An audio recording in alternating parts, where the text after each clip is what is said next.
In Nagoya, Korean woman Young-in is having lunch when suddenly, an earthquake hits the area, causing her to panic and rush outside.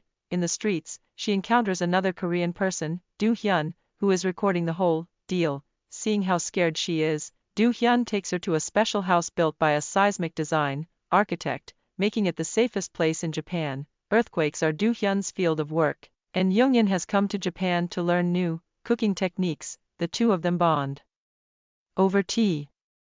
And when Young-in gets scared thinking another earthquake is coming when it's actually her vibrating phone, Do-hyun finds her charming and invites her to lunch as he mentions she's beautiful. Do-hyun and Young-in spend all their time in Japan together and become a very happy couple, eventually getting married. 7 years later, however, things aren't jovial anymore. Young-in has become a very grumpy woman, constantly complaining about every little thing and hating on anything under the sun. Whenever the newspaper boy comes by every morning because they have a subscription, she picks fights with him because he ignores the no newspaper sign, even calling him names. She does cook wonderful meals for Do-hyun, but she barely allows him to speak because she goes on lengthy rants, and even follows him to the bathroom to keep on talking to him. She also gets extra grumpy whenever someone points out they still don't have kids. Tired of her, Do-hyun has tried to mention the idea of breaking up, but when he does, Young-in throws a fit and Do-hyun takes it back. One morning at work, Do-hyun hears about a position out of state that would be the perfect opportunity to get away from Young-in. Unfortunately, there's another employee that also wants the position, and the company will have to think about who deserves it more. Do-hyun ends up getting on his knees to beg his coworker to let him take the position, and he wins. He gives Young-in the news over dinner at a fancy restaurant, telling her it's not necessary for her to visit more than once a month, and pointing out how he's doing this to provide for her, which helps get her less angry. When they get home, Young-in wants to get busy on the table and Do-hyun refuses, only to change his mind when she mentions going to visit him more often at work. Some days later, Do-hyun moves to the countryside to start his new job. There, he gets to reconnect with his old friend Song, who works at the local radio with DJ Choi, when he goes to his new house. In the evening, he can't help noticing there are women crying by his neighbor's door. The most shocking surprise, though, is that Young-in is in the house waiting for him. She's decided to move here with him as a way to start over, since their relationship's obviously having some trouble. The next day, Do-hyun learns there will be a welcome party and that employees are supposed to bring their spouses. So now Do-hyun must think of something to stop Young-in from going. When he returns home, he notices heartbroken women of all nationalities going again after his neighbor Sung-ki, who calls himself a Casanova.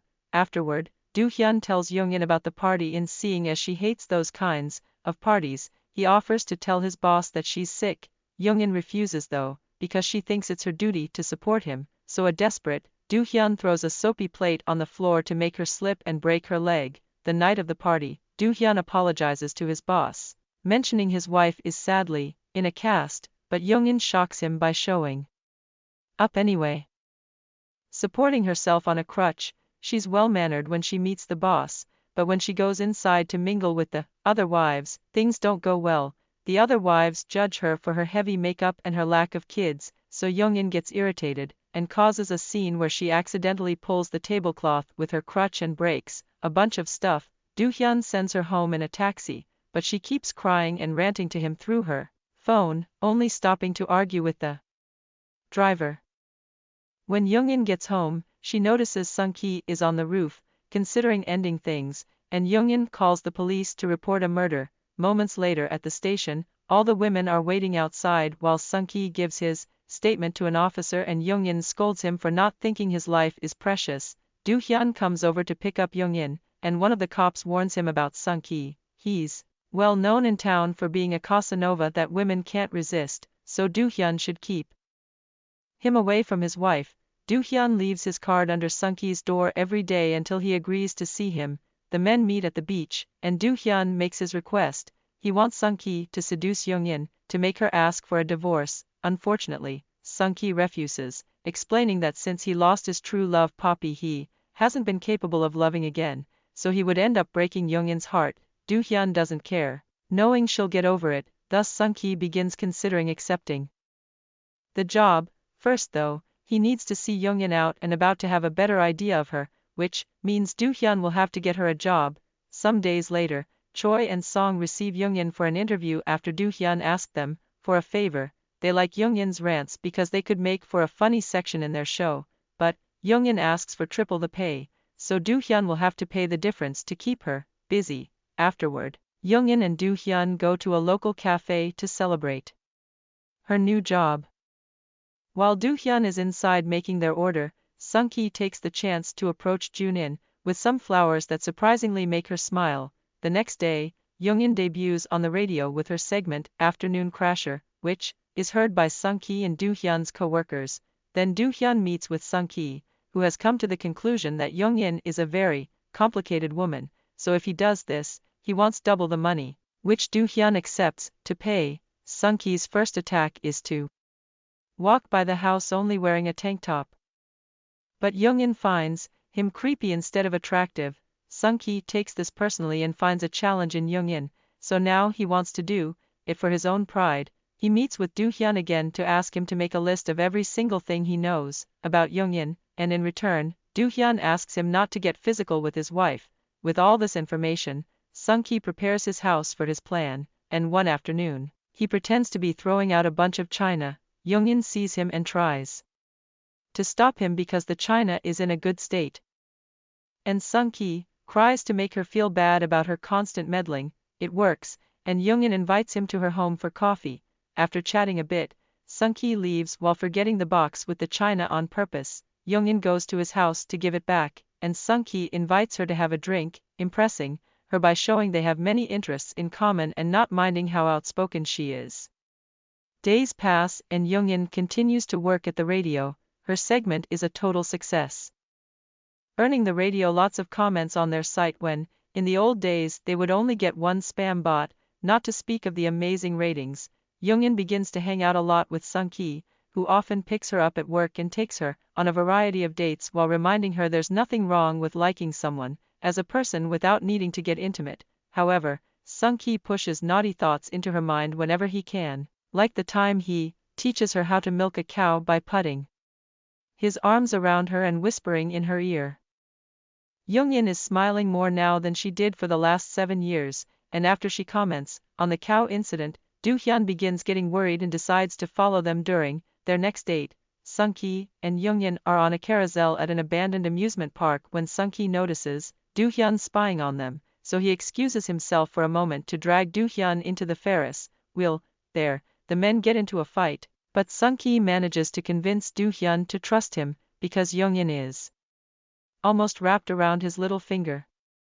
He just needs a little more time. Later that night, Do-hyun comes home to see Youngin hasn't made dinner as usual because she's too busy writing something for work. She's in such a good mood that she's constantly smiling and humming. She even goes as far as to play some music to dance to. Do-hyun ends up joining her, only for her to stop the music in order to tell him how much she misses their happy days in Japan with tears in her eyes. When she asks for a kiss, Do-hyun gives it to her even if he knows he shouldn't. Sung-ki had asked him to stay cold to make the process faster. The couple ends up getting busy on the living room floor, only to be interrupted by a phone call that causes Youngin to interrupt their fun and leave the house. She says it's for work, but she actually goes out with Sung-ki. Sometime later, Youngin and Do-hyun have dinner with Choi and Song. Choi has big news. They've been invited to go to Seoul and appear on the public radio, which is a huge opportunity for the whole country to meet her. Song accidentally lets slip that she and Do-hyun used to date and they meet each other nowadays as friends. After dinner, Youngin confronts Do-hyun about this since she didn't know, causing Do-hyun to snap at her. She usually hates all his friends and he refuses to be a shut-in like her. That's why he never said anything. Feeling insulted, Youngin wonders if they need a divorce before announcing she'll go to Seoul alone. Later, Do-hyun meets Sung-ki to thank him, but Sung-ki tells him it's too soon to tell. Do-hyun's living alone now, so he tells Sung-ki his job is over, but Sung-ki decides he'll keep going for free. This is his final seduction and his reputation is at stake. The next day, Do-hyun is happy to wake up alone while Youngin begins working hard in Seoul. Now she's able to go around town making interviews where she catches people doing immoral things, and tries to make them talk on national radio. Each day that passes makes Do-hyun realize he may miss her after all, especially when he can't cook for himself. One night, Youngin appears at his place driving her own car, which she bought without telling him. She's brought him some food and an apology for being mean the other day, but she finally admits she's got some problems and these new experiences are helping her work through them. Then she hugs and admits she's been having dreams about another man, but it's the first time since they got married. Afterward, Youngin goes on a date with Sung-ki, deciding to finally open up more. She tells him that being married to Do-hyun was supposed to be enough, but not managing to have children frustrated the heck out of her, and seeing as she failed whenever she put effort into something, she decided to stop trying. In return, Sung-ki tells her about losing Poppy to the ocean. Meanwhile at home, Do-hyun tries to call Sung-ki, but he won't pick up. He decides he needs to get drunk, and when he grabs the bottle, he finds an old message from Youngin. The note says that if he's drinking is because he must be feeling lonely, so perhaps this is the moment when he'll finally hear her out. Youngin wants to go to the hospital and try again because it's time to stop being scared and build a family. This message is enough to make Do-hyun get in his car and drive all the way to see her. Meanwhile, Sung-ki is walking Youngin home. The two of them almost kiss, and Youngin admits she's had naughty dreams of him, so Sung-ki tells her it's finally time for him to let her go, leaving her in tears. All this is seen by Do-hyun, who almost runs Sung-ki over with his car when he crosses the street. Desperate, Do-hyun asks Sung-ki to drop the plan because he wants his wife back. She's a much more cheerful person now that she's working and going out. However, Sung-ki he's fallen in love with Youngin as well. He throws Do-hyun on top of the car and refuses to give up, telling him that if Do-hyun tries to get her back, Sung-ki will tell her about their plan. Once Sung-ki leaves, Do-hyun visits Youngin to tell her he misses her and wants her back. Youngin doesn't pay much attention to him because she's got a killing hangover, and their conversation is interrupted by an earthquake that requires Do-hyun to go to the office. Afterward, all that Do-hyun can do is try to find Sung-ki to stop him. Because he isn't in the house next door anymore, one morning, he finds one of the many women crying at Sung-ki's door. When he mentions Sung-ki has moved out, the woman says she'll go to his other home, and Do-hyun gets the address out of her by promising revenge for breaking her heart. Some hours later, Youngin, Choi, and Song travel to a fancy penthouse apartment, following an anonymous tip that told them about a Casanova that broke the hearts of hundreds of women. Youngin is shocked to discover this Casanova is Sung-ki but decides to do the interview anyway, prompting Sung-ki to share his story while making beautiful art with sand. He's never told any woman that he loved them, he's always broken up with them gently and they never took it well. After he lost Poppy to the ocean, Sung-ki thought love was a cage and he wanted to punish anyone that believed in it, but that became useless as well and that's when he thought about ending things. However, he then met Youngin, who made him believe in love again. Crying, Youngin decides not to put this in the air while Song calls Do-hyun to tell him Youngin is over hills over this Casanova dude. After work, Do-hyun rushes to meet Youngin at their old home. She tells him she's considering going back to the countryside, but right now she doesn't want to talk about it. However, Do-hyun pushes by mentioning Sung-ki, and when Youngin gets defensive, Do-hyun admits he paid him to spend time with her, so everything she's seen in him is a lie. Crying, Youngin begins yelling at him, upset for making her feel like nobody has ever truly loved her, and pushing him away when he thinks he can solve this by mentioning he's ready to go back to the hospital to have that baby. An earthquake interrupts their fight, and Do-hyun tries to tell her it's fine, but Youngin confesses she doesn't feel safe here. The next day, Youngin announces on the show that she's quitting. For her last rant, she complains about cowards that don't speak their minds and tells the story of a loser that paid a man to seduce his wife. People say she says too many negative things, but she thinks that's better than silence, and it was her way to keep the house lively while living a miserable life. Nobody should be used to silence, and that's why she's also announcing her divorce. After the show, Youngin goes to the beach to do some thinking and finds Sung-ki walking into the ocean. She takes him out before things got bad and calls the police to give them a ride. In the car, Youngin tells Sung-ki that she had been attracted to him, but it's time for him to let Poppy go. When they arrive at their station, Do-hyun is waiting for them, wanting to talk things through with Young-in, but she reminds him he doesn't like talking to her, so she's moving out to an apartment that she's rented with their savings. Sung-ki laughs at the whole deal, and later at the beach, he explains to Do-hyun that the only thing he had done was treat Young-in like a woman again. Perhaps he needs to remember that after earthquakes, people need to rebuild from the scratch. The next day, Do-hyun shows up at the house to help Young-in pack. When the delivery boy tosses the newspaper at them again, this time is Do-hyun the one to come out to argue with him in defense of his wife's sign. Seeing this, Young-in accepts to spend one last night in the house. She takes the bed while Do-hyun stays in the living room, but in the middle of the night, Young-in decides to lay down with her husband.